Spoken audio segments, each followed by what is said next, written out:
Hello everyone. So friends, आज के इस वीडियो में हम बात करेंगे एक बहुत ही इंपॉर्टेंट एस्पेक्ट के बारे में, और वो है कि कौन सी ऐसी कॉमन मिस्टेक्स है जो आप कमिट करते हैं एसएससी सीजीएल एग्जाम की प्रिपरेशन के दौरान, या जब आप एग्जाम दे रहे होते हैं उस टाइम पर, जिससे आपका देखिए सिलेक्शन नहीं हो पाता और बाद में फिर हम रिग्रेट करते हैं, हम उन मिस्टेक्स को याद करते हैं। तो उससे बेटर है कि अगर हमें पहले ही पता हो कि कौन कौन सी ऐसी मिस्टेक्स है जिन्हें हम टाइमली करेक्ट कर सकते हैं, अवॉइड कर सकते हैं, तो बहुत अच्छी चीज है। अगर आप देने वाले हैं एसएससी सीजीएल 2020 का भी टीयर 1 का एग्जाम, तो ये वीडियो आपके लिए काफी इंपॉर्टेंट है, तो आप इसे पूरा देखिएगा और ज्यादा से ज्यादा अपने फ्रेंड्स तक भी शेयर कर दीजिएगा, ठीक है। और इसके अलावा भी देखिए कोई भी और एग्जाम है, चाहे बैंकिंग एग्जाम की मैं बात करूं, रेलवे का जो अब आगे एनटीपीसी का जो दूसरा होना है सीबीटी 2 एग्जाम, वो भी अगर आप देने वाले हैं तो उसमें भी आपकी ये सारी मिस्टेक्स जो है कॉमन ही होती है किसी एग्जाम में भी जो आप कमिट करते हैं, तो उसे आप अभी से ही उस पर वर्क करना स्टार्ट कर दें और उन्हें अवॉइड करें एग्जाम टाइम पे, ठीक है। तो इस वीडियो को आप पूरा देखिएगा, और अगर आप हमारे इस चैनल पर नए हैं तो इसे सब्सक्राइब जरूर कीजिए, नोटिफिकेशन बेल को भी दबा दें, ताकि इसके क्योंकि आपको यहाँ पर क्वांट, रीजनिंग, इंग्लिश सब्जेक्ट से रिलेटेड स्टडी वीडियोस और डेली बेसिस पर करंट अफेयर का एनालिसिस यहाँ पे इस प्लेटफॉर्म पर मिलता रहता है, ठीक है। तो आप जरूर सब्सक्राइब कीजिएगा। तो स्टार्ट करते हैं। तो मैं क्योंकि यहाँ पे देखिए मेन बात कर रहा हूँ एसएससी सीजीएल एग्जाम के पॉइंट ऑफ व्यू से, बट ये एप्लीकेबल देखिए सभी एग्जाम्स पर है। तो ऐसा नहीं है कि अगर आप सिर्फ सीजीएल के ही एस्पायरेंट्स इसको देखें, चाहे आप CHSL, CPO, railway, NTPC, bank PO, bank clerk, ठीक है ना, सभी के लिए एप्लीकेबल है जो मिस्टेक्स होती है जो हम कमिट करते हैं, ठीक है। तो पर्टिकुलरली अगर मैं भी यहाँ पे सीजीएल एग्जाम की बात करूं तो देखिए आपको पता है बहुत जल्दी अभी होने वाला है, और इसे कंडक्ट कौन कराता है, खुद एसएससी, ठीक है। जिसके लिए हर साल आप देखेंगे नंबर ऑफ एस्पायरेंट्स जो इसके लिए सबसे पहले तो अप्लाई करते हैं या जो इसके लिए अपीयर करते हैं इन एग्जाम के लिए, वो लैक्स में होते हैं, ठीक है। Lakhs of aspirants actively prepare करते हैं to get job in the group B and group C post in various ministries and department of the government of India. ये बात तो देखिए आप सभी को पता ही है। और कंपटीशन अगर आप देखेंगे पिछले 4-5 सालों में काफी बड़ा है, ठीक है। क्योंकि देखिए अब आज के टाइम पे आपके पास इतने सारे प्लेटफॉर्म्स है स्टडी करने के। पहले क्या होता था, सिर्फ फेस टू फेस कोचिंग ही हुआ करती थी, तो बहुत सारे लोग नहीं अफोर्ड कर पाते थे, या बड़ी बड़ी सिटीज में ही कोचिंग प्रोवाइड होती थी। अब तो क्या है देखिए, हर जगह आप घर बैठे प्रिपरेशन कर सकते हैं। यूट्यूब एक ऐसा प्लेटफॉर्म है, जैसे अगर आप हमारे चैनल को सब्सक्राइब कर लेंगे तो यहाँ पे आपको काफी अच्छा कंटेंट स्टडी करने के लिए मिलता रहता है। इसके अलावा आप हमारी अगर वेबसाइट पे जाएंगे takshiralearning.com, तो वहां पर आप हमारे कोर्स को सब्सक्राइब कर सकते हैं, बैंकिंग, एसएससी, रेलवे के कोर्स को, जहाँ पे आपको पूरा course recorded as well as live मिलता है। जिसके अलावा आपको test series, e books, practice करने के लिए सब आपको इसमें मिलता है। तो वहां पे भी आप जरूर जा सकते हैं हमारी वेबसाइट पर, ठीक है। तो आज के टाइम पे क्योंकि देखिए जो नॉलेज है, जो मतलब पहले शॉर्ट ट्रिक्स वगैरह होती थी, जो हम सिर्फ आप देखते थे फेस टू फेस कोचिंग लेने वाले ही जो जिनको पता होती थी वो जल्दी क्वेश्चंस को सॉल्व कर पाते थे। बट अब ये नॉलेज देखिए सभी के पास है, चाहे कोई गांव में रह रहा है, ठीक है, कोई चाहे शहर में रह रहा है, तो वो एक डिफरेंस खत्म हो गया, ठीक है। और ये भी आपको पता है कि जो नंबर ऑफ वैकेंसीज है वो पिछले 5-6 साल से लगातार घट रही है, और इसी का वजह से जो अगर आप देखेंगे पिछले साल की कट ऑफ कितनी ज्यादा जा रही है, ठीक है ना। तो इसलिए हमारे पास एक प्रॉपर स्ट्रैटेजी होनी चाहिए, और जो मिस्टेक्स है जो हम कॉमनली करते हैं एग्जाम के टाइम पे और प्रिपरेशन के टाइम पे, उन्हें हमें कैसे अवॉइड करना है। अभी अभी आपका टाइम है, क्योंकि देखिए आपका जो टीयर 1 का एग्जाम है वो कब टेंटेटिवली शेड्यूल्ड है, आप देख सकते हैं 29 मई से स्टार्ट हो रहा है।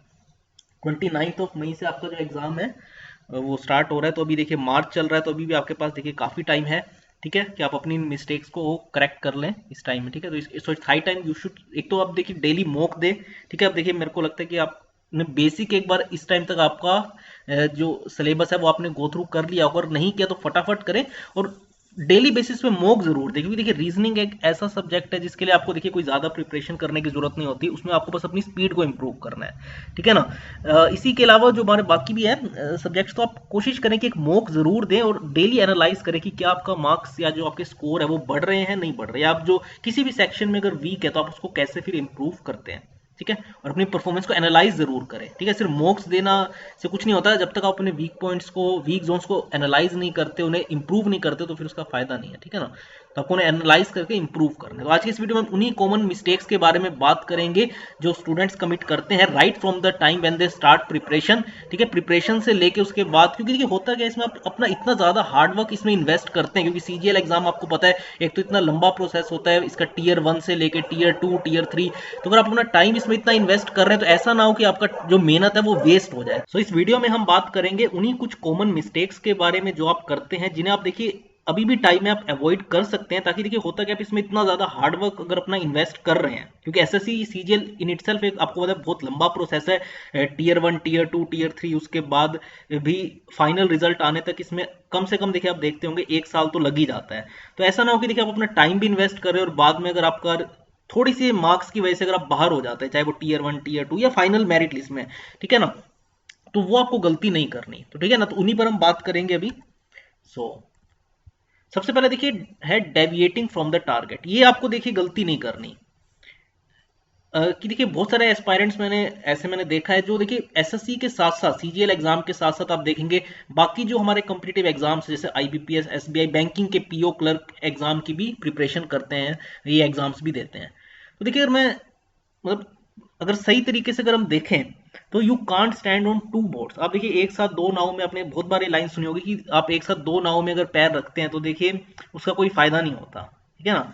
तो मेरी यही सजेशन है, या तो देखिए आप एक एग्जाम के लिए प्रिपेयर करें और पूरा अपने 100% तरीके से करें, ठीक है ना।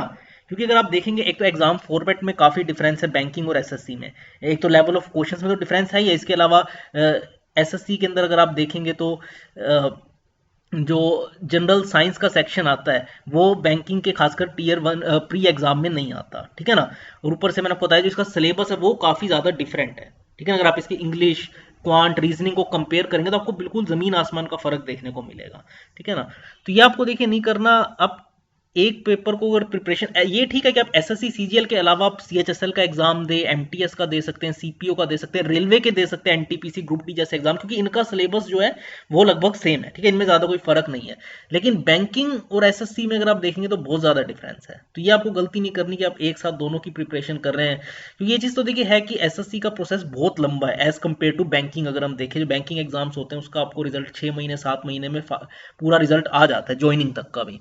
लेकिन एसएससी में आप देखेंगे 1 साल 1.5 साल 2 साल तक भी लग जाते हैं, ठीक है ना। क्योंकि अभी भी अगर आप देखेंगे 2018 का फाइनल रिजल्ट नहीं आया।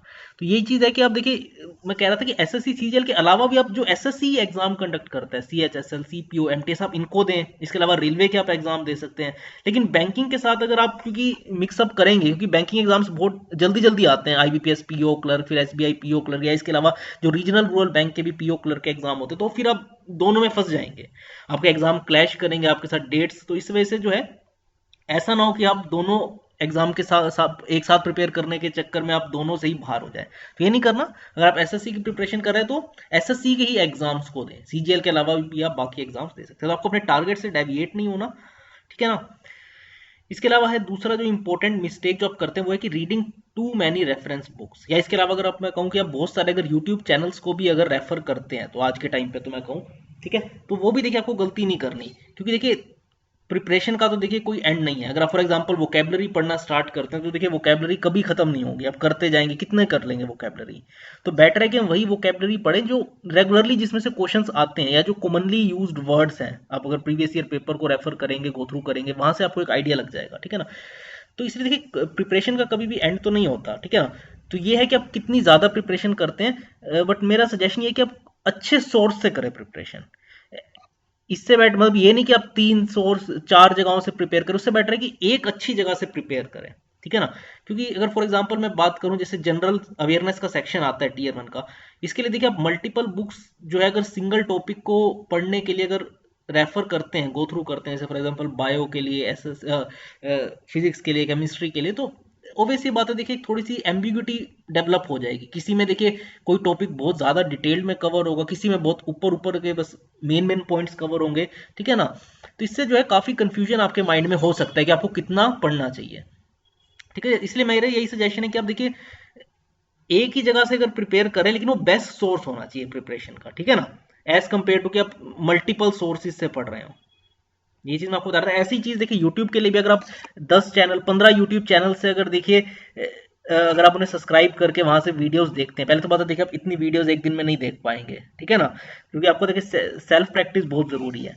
तो उसमें क्या देखिए हर फैकल्टी का पढ़ाने का तरीका अपना होता है, ठीक है ना। तो वहां पे आप बहुत कंफ्यूज हो जाएंगे। जैसे क्वांट के केस में मैंने देखा है जो कोई शॉर्ट ट्रिक के थ्रू क्वेश्चंस को सोल्व कराता है, कोई बेसिक मेथड को यूज करने का ज्यादा प्रेफर करता है। तो आप कंफ्यूज ना हो, ये आपको ध्यान रखना है, ठीक है ना। आपका बेसिक कंसेप्ट तो क्लियर होना ही चाहिए, उसके बाद कोई ऐसी शॉर्ट ट्रिक है जो आप फॉर एग्जाम्पल काफी टाइप के क्वेश्चंस में अगर उन्हें यूज कर पाते हैं तो ही वो बेनिफिट होता है। ऐसा नहीं कि हर एक क्वेश्चन के लिए आप शॉर्ट ट्रिक याद कर रहे हैं तो उसका कोई बेनिफिट नहीं है, वो आपको इनफैक्ट आप ज्यादा कंफ्यूज हो जाओगे, ठीक है ना। तो इसलिए आपको ये चीज ध्यान रखनी है कि आप जिस भी सोर्स से प्रिपेयर कर रहे हैं, चाहे वो यूट्यूब हो गया या बुक्स हो गई, तो वो ऐसा हो जो आपका बेस्ट पॉसिबल वे में मैक्सिमम कवर करें आपका सिलेबस को, ठीक है ना, और एक एम्बिग्यूटी डेवलप ना हो। तो ये चीज आपको ध्यान देनी है। उसके बाद आप अगर मॉक टेस्ट नहीं दे रहे, if you are not taking online mock test, तो ये भी देखिए गलती है। फॉर एग्जाम्पल अगर आप ऑफलाइन देते हैं, क्योंकि आप अगर आप देखेंगे, अगर आप पर्टिकुलरली दिल्ली से प्रिपेयर, दिल्ली में बैठ के प्रिपरेशन कर रहे हैं मुखर्जी नगर में, जीटीबी नगर में, तो वहां पे आप देखेंगे कि ऑफलाइन आपके एग्जाम्स भी बहुत होते हैं हर संडे के संडे। तो ये आपको ध्यान देने की, देखिए ये चीज ठीक है, ऑफलाइन और ऑनलाइन में बहुत फर्क होता है। जो मेजर डिफरेंस है कि ऑफलाइन के केस में आपको एक साथ इतने सारे क्वेश्चंस आपके आई साइट के सामने होते हैं, ठीक है, एक साथ आप पूरे पेज पे अगर 15 क्वेश्चन, आप एक साथ 15 क्वेश्चंस को देख पाते हैं, जबकि ऑनलाइन के केस में ऐसा नहीं होता, one question at a time. तो ये एक बेसिक डिफरेंस है, ठीक है ना। तो जिस फॉर्मेट में आपका एग्जाम आता है आप उसी फॉर्मेट में ही उसकी प्रैक्टिस भी करें, ठीक है ना। ऐसा नहीं कि आप ऑफलाइन ही प्रिपेयर करते रह जाओ और एकदम से जब आप ऑनलाइन देंगे एग्जाम पहली बार, तो एकदम से देखिए बहुत आप जो है वहां पे थोड़ा कंफ्यूज भी हो जाएंगे और आपकी स्पीड अपने आप देखोगे काफी कम हो जाएगी। तो ये आपको गलती नहीं करनी है, आपको जरूर ऑनलाइन मॉक टेस्ट भी देने हैं। ऑफलाइन आप दे सकते हैं, ठीक है, प्रैक्टिस के लिए, लेकिन ऑनलाइन भी जरूर देने हैं, ठीक है। एसएससी कंडक्ट, मैंने आपको बताया एग्जाम में ऑनलाइन ही आज के टाइम पे, टीयर 1 का भी, टीयर 2 का, सिर्फ डिस्क्रिप्टिव टीयर 3 जो है वो ऑफलाइन होता है। तो आपको देखिए आप फेमिलियर होने चाहिए एग्जाम फॉर्मेट के साथ, ठीक है। इसके अलावा किस तरीके से जो है आप क्वेश्चंस को पे मूव ऑन करते हैं, जो साइड में पैलेट होता है वहां से, ठीक है ना, जो कि ठीक है ना, जो कि ओबे से होता है। ऑफलाइन के केस में तो ऐसा पॉसिबल नहीं होता, बहुत इजीली आपको आपके सामने सारे क्वेश्चंस आपको विजिबल हो रहे होते हैं, ठीक है ना। तो आप ट्राई करें to attempt as many online mocks as possible while preparing, ठीक है ना। मैं आपको बता रहा था जो डेली मॉक्स के बारे में, तो कोशिश करें ऑनलाइन दें, ठीक है। आजकल तो आपको बहुत सारे ऐसे प्लेटफॉर्म्स मिल जाएंगे जहां पे आपको फ्री ऑफ कॉस्ट भी जो है मॉक टेस्ट देखने को या उन्हें अटेम्प्ट करने का मौका मिल जाएगा। नहीं तो आप हमारी टेस्ट सीरीज भी ले सकते हैं, वहां पे तो आपको बिल्कुल एक तो टॉपिक वाइज भी, सेक्शन वाइज भी, और इसके अलावा फुल लेंथ भी मॉक टेस्ट यहाँ पे हम आपको प्रोवाइड करते हैं, तो आप उन्हें भी रेफर कर सकते हैं, ठीक है। तो तीन यहाँ पे अभी तक हमने मिस्टेक्स की बात करी। एक तो पहला था कि आपको अपने टारगेट से डेविएट नहीं करना, अगर आप एसएससी की प्रिपरेशन कर रहे हैं, सीजीएल, तो उसके अलावा आप सीएचएसएल सीपीयू का एग्जाम दे सकते हैं, रेलवे के दे सकते हैं, क्योंकि उनके सिलेबस वेरी मच सेम है। लेकिन बैंकिंग के साथ अगर आप उसे उस साथ प्रिपरेशन करेंगे तो आप बहुत ज्यादा फंस जाएंगे, क्योंकि बैंकिंग के अंदर जैसे मैंने आपको बताया इसके क्वांट और उसके क्वांट में बहुत फर्क है। एसएससी में आपका अरिथमेटिक भी आता है और एडवांस भी आता है, जबकि बैंकिंग एग्जाम्स के अंदर ज्यादा फोकस अरिथमेटिक पे रहता है और बाकी डाटा इंटरप्रिटेशन पे रहता है, जब जो कि ऐसा एसएससी के केस में नहीं है, ठीक है ना। उसमें एडवांस में बहुत ज्यादा इंपॉर्टेंट है, खासकर मेंस टीयर 2 के अंदर, एसएससी के अंदर। तो इसलिए बहुत फर्क है सिलेबस के अंदर, लेवल ऑफ क्वेश्चंस के अंदर। तो आपको इसमें ज्यादा जो है दोनों में एक साथ नहीं फंसना, ठीक है। बहुत सारे एस्पायरेंट्स कर भी लेते हैं, जो देखिए जिनका बेसिक कंसेप्ट स्ट्रॉन्ग है, जो स्टार्टिंग से ही जिनका क्वांट स्ट्रॉन्ग है, या जो जो कर लेते हैं। देखिए ऐसा नहीं कि कोई भी नहीं कर सकता, करने वाले बहुत सारे लोग करते हैं, लेकिन इस वजह से अगर आपका सिलेक्शन रह रहा है तो ये आपको चीज नहीं करनी थी, ठीक है। उस केस में उन एस्पायरेंट्स के लिए पर्टिकुलरली मैं बात कह रहा हूँ। फिर मैंने आपको बताया कि ज़्यादा रेफरेंस बुक्स या यूट्यूब चैनल्स से भी अगर आप स्टडी करते हैं तो वहाँ पे आप बहुत ज़्यादा चांसेस है कि आप कंफ्यूज हो जाए, क्योंकि आप इतने तरीके से क्वेश्चंस को सॉल्व करना सीख लेंगे कि आप एग्जाम में ये चीज़ सोचते रह जाओ कि मैं इसे कैसे सॉल्व करूँ, ठीक है ना। तो बेटर है कि आप बेसिक कंसेप्ट को सोल्व करें और limited number of short tricks को ही आप अपने पास रखें, ठीक है ना। नेक्स्ट बात कर रहे थे हम कि आपको एक्यूरेसी को इग्नोर नहीं करना। बहुत सारे एस्पायरेंट्स क्या करते हैं कि पर्टिकुलरली अगर मैं बात करूं तो जो जनरल अवेयरनेस का या जनरल साइंस का जो सेक्शन आता है वहां पे और इंग्लिश के सेक्शन में वो एक्यूरेसी का ध्यान नहीं रखते और वो सारे के सारे क्वेश्चंस को अटेम्प्ट कर देते हैं। तो ये गलती देखिए आपको नहीं करनी, क्योंकि पर्टिकुलरली जनरल साइंस का जो सेक्शन आता है जनरल अवेयरनेस का, वहां पे तो देखिए ऑब्वियस सी बात है कोई भी एस्पायरेंट सारे क्वेश्चंस करेक्टली नहीं कर सकता सोल्व, क्योंकि देखिए इतना वास्ट सिलेबस है, ठीक है, जिसमें आप अगर 50% भी श्योर हो तो आप फिर भी मार्क कर सकते हैं उसको। लेकिन अगर आप बिल्कुल भी आपको आइडिया नहीं है उस क्वेश्चन का और फिर भी अगर आप आंसर मार्क कर रहे हैं ऐसे ही, तो देखिए उसका तो देखिए आपके फिर नेगेटिव मार्किंग आपको पता ही है इसमें होती है, तो वो आपको गलती नहीं करनी, ठीक है ना। अगर आप attempting the whole SSC CGL question paper is encourage, ठीक है। आपने देखा होगा बहुत सारे लोग बाहर निकल के कहते हैं कि मैं तो सारे 100 के 100 क्वेश्चन सोल्व कर रहा है, ठीक है। बट इसका मतलब ये नहीं है कि आप बाद में अगर आप देखते हैं कि उसकी नेगेटिव मार्किंग में उसके इतने मार्क्स जो है वो कम हो जाएंगे, ठीक है ना। तो ये चीज आपको ध्यान रखनी है कि हम क्या करते हैं जब एनालिसिस देखते हैं, खासकर जिनका पेपर पहली दूसरी शिफ्ट में होता है, बाहर निकल के कोई एस्पायरेंट कहता है मैंने 95 कर दिए, कोई कहता है मैंने 98 कर दिए, ठीक है। अब हो सकता है देखिए उसने ऑब्वियस सी बात है फिर उसने जीएस के अंदर इंग्लिश के अंदर बहुत सारे जो है गैस वर्क किया होगा वहां पे। तो आपको ये चीज ध्यान रखनी है कि ऐसा नहीं है कि अब नंबर ऑफ क्वेश्चंस पे ही आपका सिलेक्शन डिपेंड करता है, एक्यूरेसी पर भी बहुत ज्यादा मैटर करता है। तो इसलिए आपको क्वेश्चंस की प्रैक्टिस अच्छे तरीके से करनी है, क्योंकि देखिए आप अगर गलत क्वेश्चन आंसर मार्क करें तो आपकी 0.50 मार्क्स जो है आपके डिड्यूस भी हो जाते हैं, ठीक है ना। तो आपको स्पीड के साथ साथ एक्यूरेसी पर भी काम करना है। और जनरल अवेयरनेस, जनरल साइंस और इंग्लिश के अंदर आप सिर्फ उन्हीं क्वेश्चंस को मार्क करें जिसमें आपको कम से कम 50% तो अगर आप श्योर हो तो ही आप मार्क करें। बिल्कुल अगर आपको कोई आइडिया नहीं तो क्वेश्चन का आंसर देने का कोई फायदा नहीं है, ठीक है। बहुत सारे एस्पायरेंट्स क्या करते हैं, जो बेसिक कंसेप्ट होते हैं उसको ज्यादा इंपॉर्टेंस नहीं देते। तो ये भी एक बहुत बड़ी गलती है, क्योंकि देखिए अगर आपके बेसिक कंसेप्ट स्ट्रॉन्ग नहीं है तो आप कभी भी देख लेना, आप क्वेश्चंस को जो है टाइमली फिर सोल्व नहीं कर पाएंगे। अगर आपका बेसिक कंसेप्ट क्लियर है तो आप मुश्किल से मुश्किल क्वेश्चन को चाहे टाइम लेके भी सोल्व कर लेंगे, ठीक है ना। क्योंकि टीयर 2 के अंदर फिर भी आपके पास अच्छा टाइम होता है, उसमें आप किसी क्वेश्चन को थोड़ा ज्यादा टाइम भी दे सकते हैं। टीयर 1 में भी अगर आप बाकी सेक्शंस को जल्दी कर लेते हैं तो आप क्वेश्चन को 1.5 से 2 मिनट भी एक क्वेश्चन को, कोई मुश्किल क्वेश्चन है तो आप उसको दे सकते हैं। तो अगर आपका बेसिक कंसेप्ट स्ट्रॉन्ग है तो ही आप देखिए मुश्किल से मुश्किल क्वेश्चन को सोल्व करने की जो है एक आपके पास, आपको एक माइंड में आपके एक वो डेवलप हो जाएगा, ठीक है ना, कि yes I can do that question. लेकिन अगर आपका बेसिक कंसेप्ट स्ट्रॉन्ग नहीं है और आप सिर्फ थोड़ा सा बेसिक फॉर्मुलेज याद करके सिर्फ क्वेश्चंस की प्रैक्टिस करते जा रहे हैं, जैसे देख सकते हैं यहाँ पे, तो without covering all the basic concepts will make you mark the wrong answer in the exam. या आप इतना ज्यादा टाइम ले लेंगे एक क्वेश्चन को सोल्व करने में, उसका भी कोई फायदा फिर नहीं है। तो आप हमेशा कोशिश करें कि आप सबसे पहले जो बेसिक कंसेप्ट्स हैं, और बेसिक कंसेप्ट भी आप एग्जाम्पल लेके ही समझते हैं, ठीक है ना, आप उनको पहले समझे, उन पर क्वेश्चंस अटेम्प्ट करें और उसके बाद ही शॉर्ट ट्रिक्स अगर किसी कंसेप्ट की है, किसी क्वेश्चन की है, क्वेश्चन टाइप की, तो आप फिर उनको यूज करें। Pushing important topics to the end, ये भी एक गलती हम क्या करते हैं कि जो इजी टॉपिक्स है, जैसे मैं आपको बता रहा था रीजनिंग के बारे में, रीजनिंग सेक्शन एक ऐसा है कि कोई भी उसके क्वेश्चंस को इजीली सॉल्व कर लेता है। कम से कम 25 में से 20 से 22 तो कोई बिना प्रिपरेशन दिए भी कर सकता है इजीली सॉल्व, ठीक है ना। तो हम क्या करते हैं कि इजी टॉपिक्स की प्रैक्टिस करते जाते हैं। रोज हम रीजनिंग के 4 सेट 5 सेट लगाएंगे, लेकिन जो इंपॉर्टेंट टॉपिक है, जो खासकर क्वांट है, जिसका अगर आप, या कोई ऐसा सेक्शन जिसकी वजह से आपका सिलेक्शन नहीं हो पा रहा, जनरल साइंस का सेक्शन है, इंग्लिश का है, तो उसको हमें एंड तक खींचना नहीं है, सबसे पहले हमें उन्हें ही कवर करना है। So always be smart with your preparation bye mastering the important topics first. अब देखिए इंपॉर्टेंट टॉपिक्स में अगर मैं बात करूं जैसे क्वांट के अंदर, तो वो कौन से हैं, जैसे परसेंटेज है, प्रॉफिट एंड लॉस है, इसी पर बेस्ड डीआई का सेट भी आपको देखने को मिलता है, percentage, profit and loss, average का कंसेप्ट है, फिर टाइम, स्पीड एंड डिस्टेंस है, टाइम एंड वर्क है। तो ये कुछ इंपॉर्टेंट टॉपिक्स है जिन्हें आपको पहले अच्छे तरीके से पढ़ना है।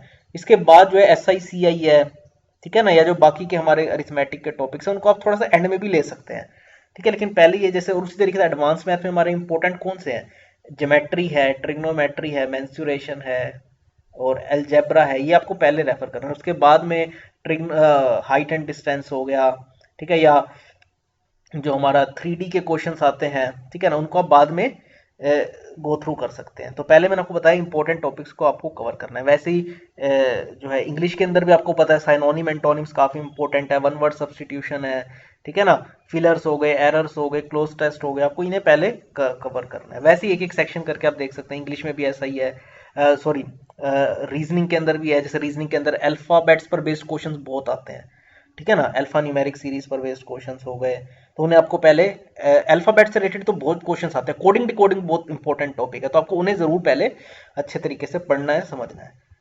इसके अलावा जो है मैं आपको बताया रहा था पहले भी कि आपको शॉर्टकट्स के पीछे भागना नहीं है, सिर्फ वही शॉर्टकट्स को आप याद करें, उनकी प्रैक्टिस करें जो कि एक पर्टिकुलर क्वेश्चन टाइप के अंदर आप अप्लाई कर सकते हैं। लेकिन एक सिंपल एक क्वेश्चन के लिए आप शॉर्ट ट्रिक याद कर रहे हैं तो उसका कोई बेनिफिट नहीं है, ठीक है ना। शॉर्ट ट्रिक्स हम सिर्फ उन्हें ही याद करें जो काफी तरीके के क्वेश्चंस में आप जिन्हें अप्लाई करते हैं और कर सकते हैं, और जो इजीली याद करना भी पॉसिबल हो।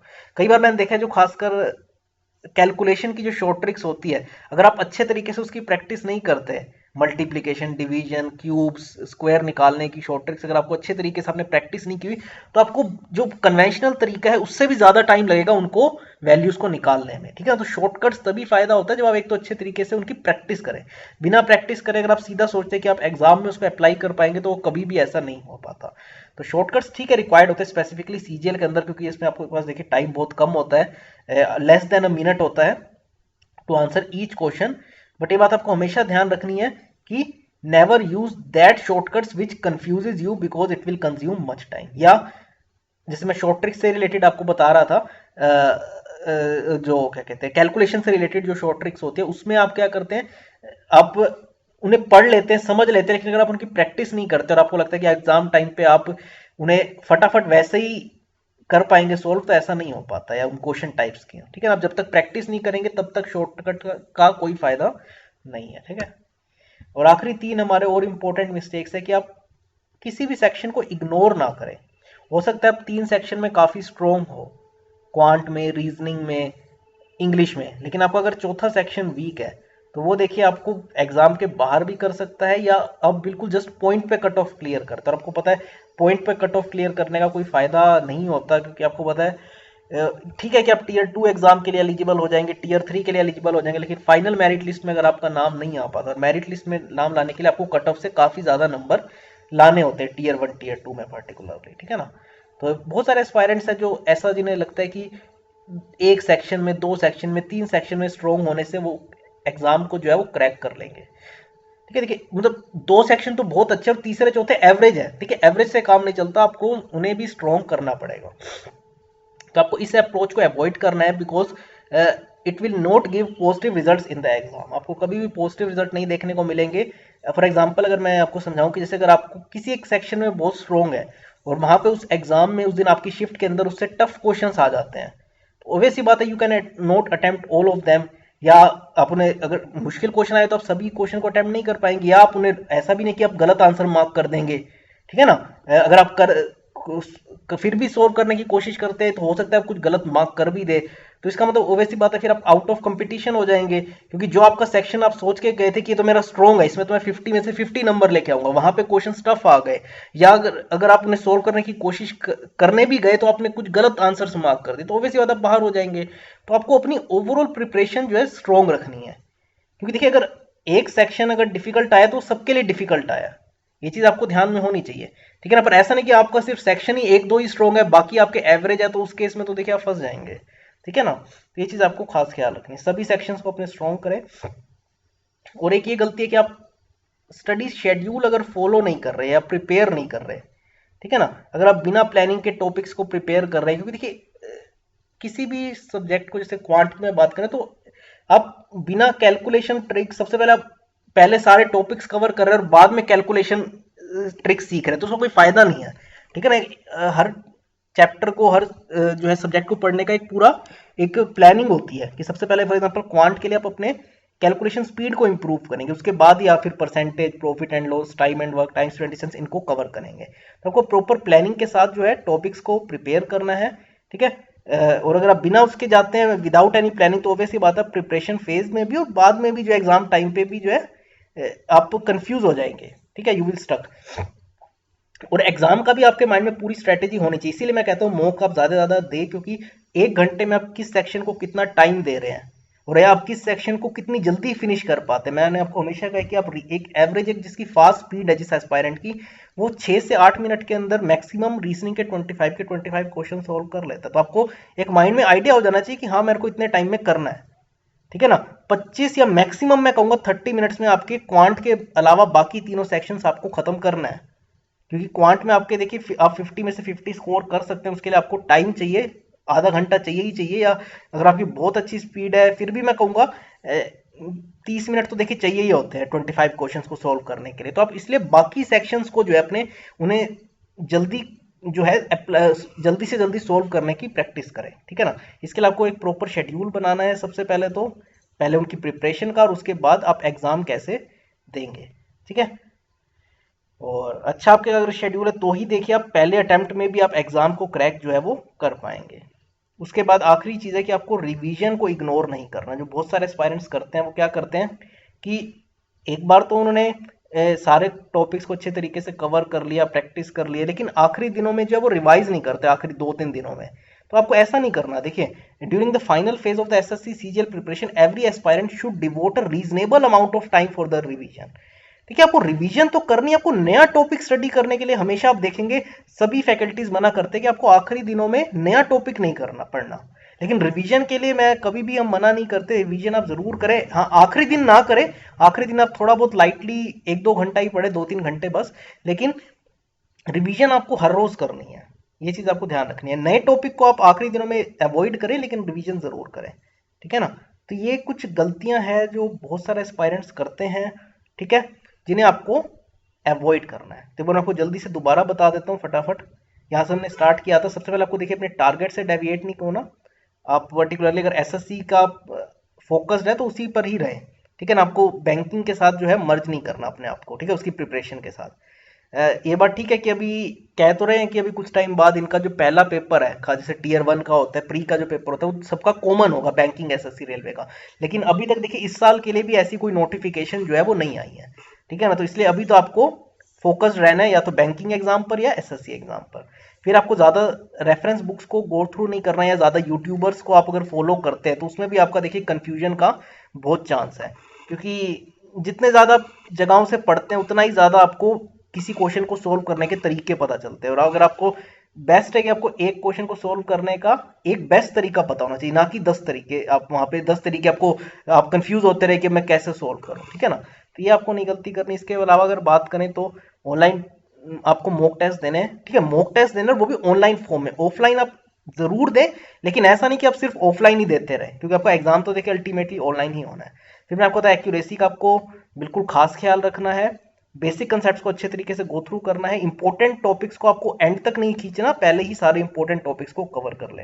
फिर ज्यादा शॉर्टकट्स के पीछे भागना नहीं है, जो इंपॉर्टेंट शॉर्टकट्स है उनको प्रैक्टिस करना है, ठीक है ना। प्रैक्टिस आप करेंगे तो ही आप उनको एग्जाम टाइम पे यूज कर पाएंगे। और फिर मैंने आपको बताया कि आप हो सकता है 2 सेक्शन 3 सेक्शन में स्ट्रॉन्ग हो, लेकिन आपको चौथे को इग्नोर नहीं करना।